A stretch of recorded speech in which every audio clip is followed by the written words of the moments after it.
सभी को नमस्कार। पिछले वीडियो में हमने कक्षा 10वीं का तीसरे अध्याय की प्रश्नावली 3 जिसमें हमने प्रतिस्थापन विधि से पहले और दूसरे प्रश्न का हल किया।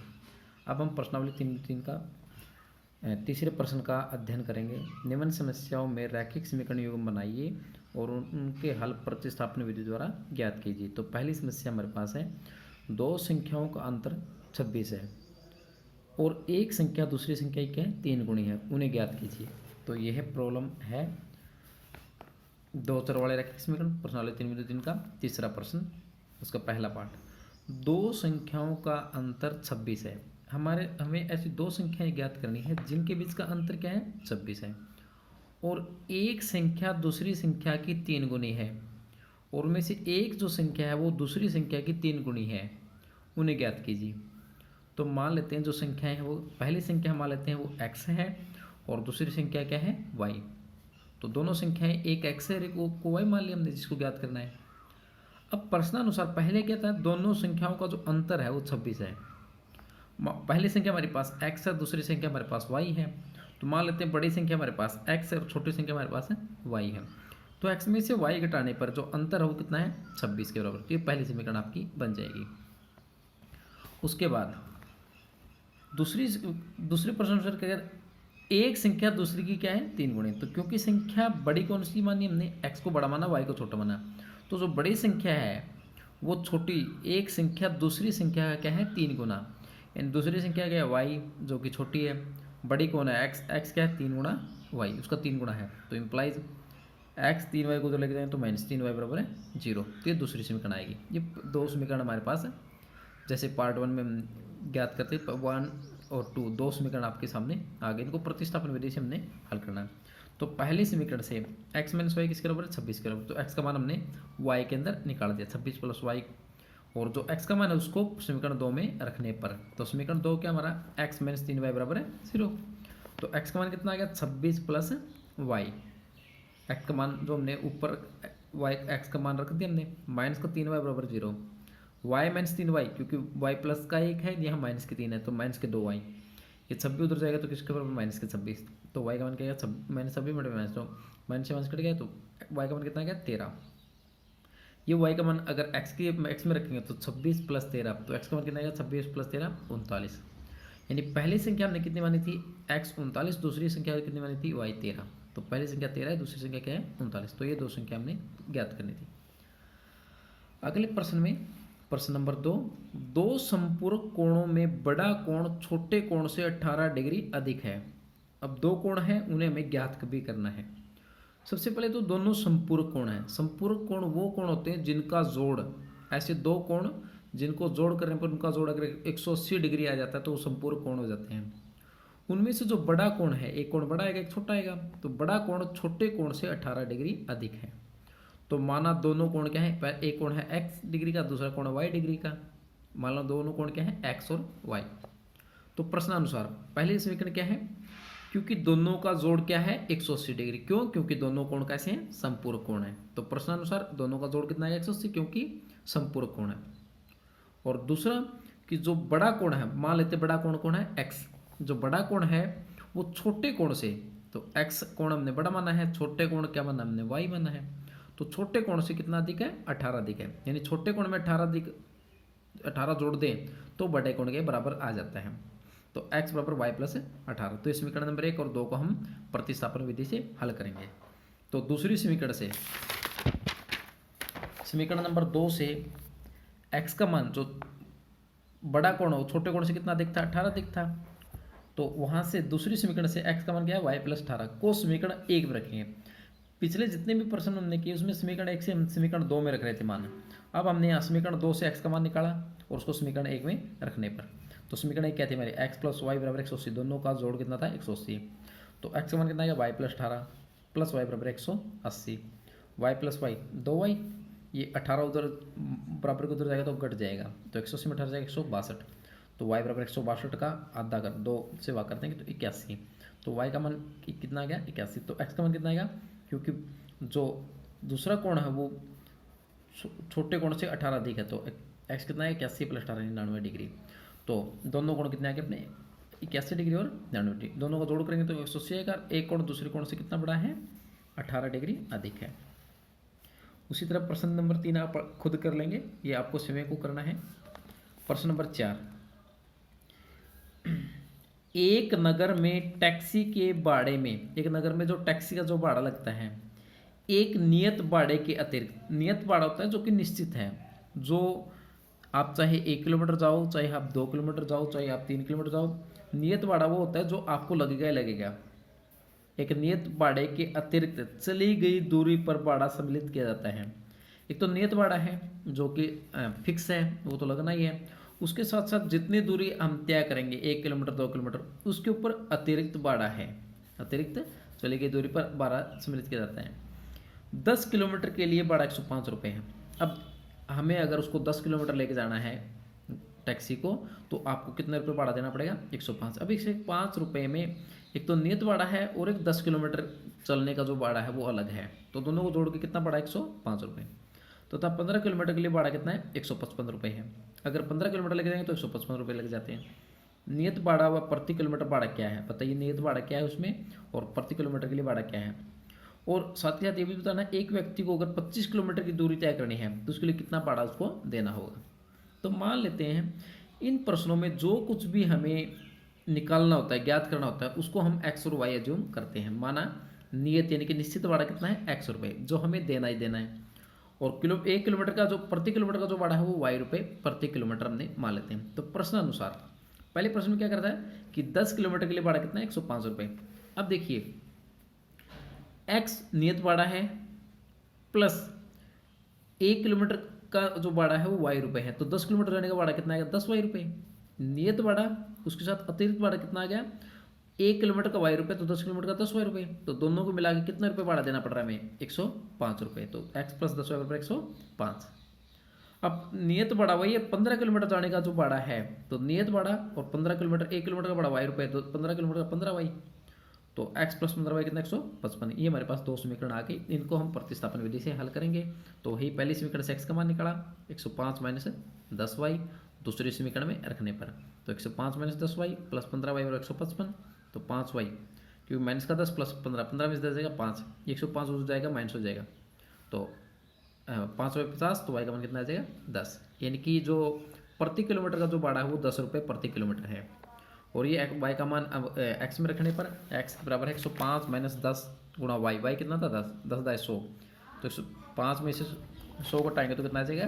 5 आ जाएगा। इसलिए नियत भाड़ा जो है 5 रुपये है और प्रति किलोमीटर की जो भाड़ा है वो 10 रुपये आ गया। यानी कि 5 रुपये आपको लगने और 10 रुपये आपको प्रति किलोमीटर देना पड़ेगा। अब अंत में पूछा भी गया था कि 25 किलोमीटर के लिए अगर हम अपने को लेकर जाना है टैक्सी को, कितने रुपये लेंगे?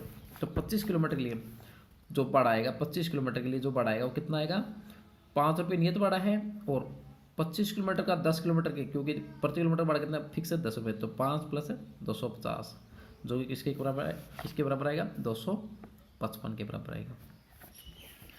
25 किलोमीटर के लिए जो भाड़ा आएगा वो कितना आएगा? 5 रुपये नियत है और 25 किलोमीटर का 10 रुपये के हिसाब से 250 रुपये, तो कितने रुपये भाड़ा देना पड़ेगा उसको? 255 रुपये। 5वें पार्ट में,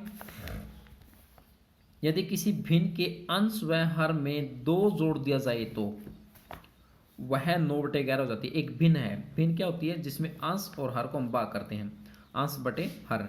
यदि किसी भिन्न के अंश व हर में 2 जोड़ दिया जाए तो वह 9/11 हो जाती है। यदि अंश व हर में 3 जोड़ दिया जाए तो वह 5/6 हो जाती है। तो भिन्न क्या होगी? तो मान लेते हैं उसका भिन्न का जो अंश है वो x है और हर मान लेते हैं y, तो भिन्न क्या बन जाएगी? x बटे y, क्योंकि अगर अंश x है हर y है तो अंश बटे हर है, ये हमारी क्या बन जाती है? भिन्न। तो प्रश्न अनुसार पहले प्रश्न में क्या करा था? अगर हम अंश और हर में 2 जोड़ देते हैं तो वह भिन्न क्या बन जाती है? 9/11। यानी अंश में भी 2 जोड़ दो, हर में भी 2 जोड़ दो, तो 9/11 बन जाती है। 8 पर गुणा करने पर, 11 की x प्लस 2 से गुणा करने पर और 9 की y प्लस 2 से गुणा करने पर, 11 के x से गुणा 11x, 11 दूनी 22 बराबर है 9 की y से 9y, 9 दूनी 18। इस 9y को उधर लेके जाएंगे तो माइनस कर जाएंगे, तो 11x माइनस 9y, 18 ही प्लस का, ये उधर 22 उधर जाएगा माइनस का 22, 18 में से 22 घटेगा तो -4 की पहले समीकरण आ गई आपकी। उसके बाद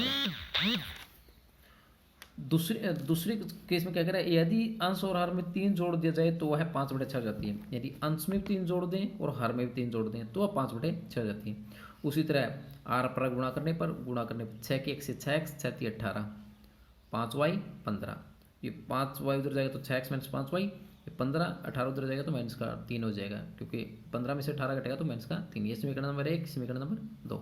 तो समीकरण नंबर 1 से हमने इसको प्रतिस्थापन विधि से हल करना है। तो समीकरण नंबर 1 से x का मान या y का मान निकालना, तो x का मान हम निकाल दें तो 11x किसके बराबर आ गया, ये -4, ये 9y उधर जाएगा तो प्लस का 9y, तो x का मान कितना आएगा, ये 11 कहाँ चला जाएगा भाग में, तो x का मान कितना आएगा -4 + 9y बटे समीकरण नंबर 1 से निकाल करके उसको समीकरण नंबर 2 में रखने पर, तो x का मान कितना रख दिया हमने, ये दूसरी समीकरण आपका है 6x - 5y बराबर -3, तो 6 गुणा x का मान कितना है -4 + 9y बटे 11, -5y बराबर -3। तो पूरी समीकरण का लघुत्तम हम ले लेते हैं तो कितना आएगा, इसके इस पक्ष का लघुत्तम आएगा 11, तो 11 एकम 11, तो 6 एकम 6, 6 को -4 से गुणा गया, -6 × 24, 9 × 54 y माइनस, अब 1 का पढ़ा 11 तो पढ़ेंगे तो 11 एकम 11, 11 पे जाएगा तो 11 × 5 = 55y बराबर किसके -3 के, तो 54y - 55y -y -24, क्योंकि 54y प्लस के ही माइनस के, तो माइनस की संख्या बढ़ी तो माइनस का y -24, और ये जो 11 भाग में कहाँ चला जाएगा गुणा में, तो 11 × 3 = 33, तो -y कितना आएगा -33, और उधर जाके +24 हो जाएगा, -33 में +24 तो -9, क्योंकि माइनस की संख्या बढ़ी है, तो y का मान कितना आएगा हमारे पास, माइनस से माइनस कट के y का मान कितना आ गया 9, ये y का मान हम x में रख देंगे तो x कितना आएगा -4 × 9y बटे 11, y का मान कितना है 9, 81 में से 4 जाएगा 77/11, तो x का मान कितना आ गया 7, तो भिन्न को हमने क्या माना था x बटे y, तो अंश क्या है इसका 7 और हर कितना आ गया इसका 9, तो ये भिन्न क्या बन गई 7/9। इस प्रश्नावली का अंतिम प्रश्न जो कि आयु से संबंधित है, 5 वर्ष बाद जैकब की आयु उसके पुत्र की आयु से 3 गुनी हो जाएगी।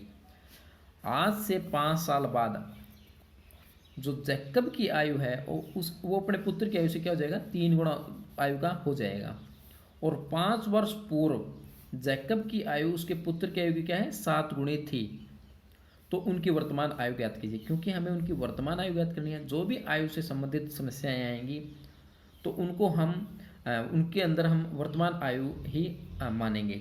तो माना जैकब की जो वर्तमान आयु कितनी है x वर्ष है, और उसके पुत्र की जो वर्तमान आयु है कितनी है y वर्ष है, तो दोनों की वर्तमान आयु हमने मान ली। अब पहले प्रश्न के अनुसार क्या करा था, 5 वर्ष बाद जैकब की आयु, अब जैकब आज कितने साल का है x वर्ष का है, उसके 5 साल बाद कितने साल का हो जाएगा x + 5 वर्ष का, क्योंकि आज x वर्ष का तो 5 साल बाद 5 वर्ष का 5 वर्ष जुड़ जाएगी उसकी आयु।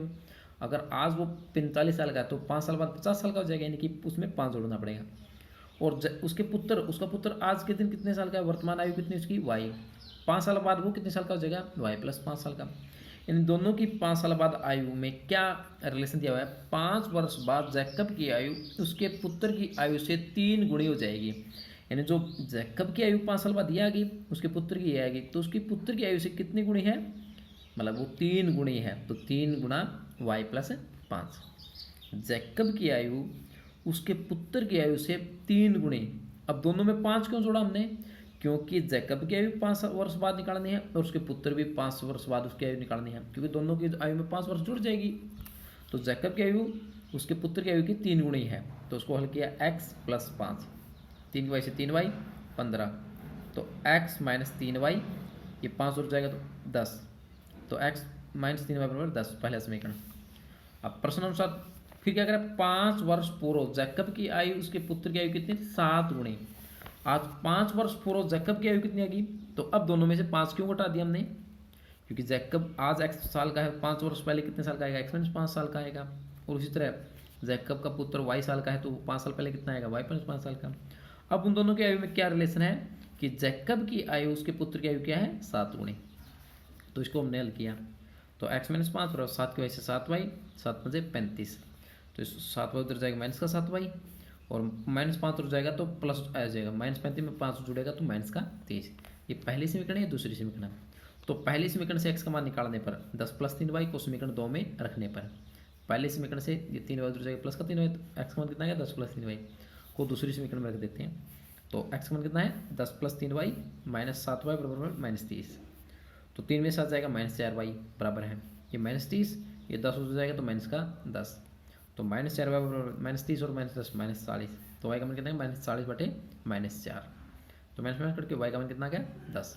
ये y का मान हम 10 समीकरण यहाँ x में रख देंगे। तो x का मान कितना है 10 प्लस 3y, जहाँ से हम इसको विस्थापित करें वहाँ रखना होता है। तो x का मान 10 प्लस 3 गुणा y का मान कितना है 10, 30, 10 30 और 10 40।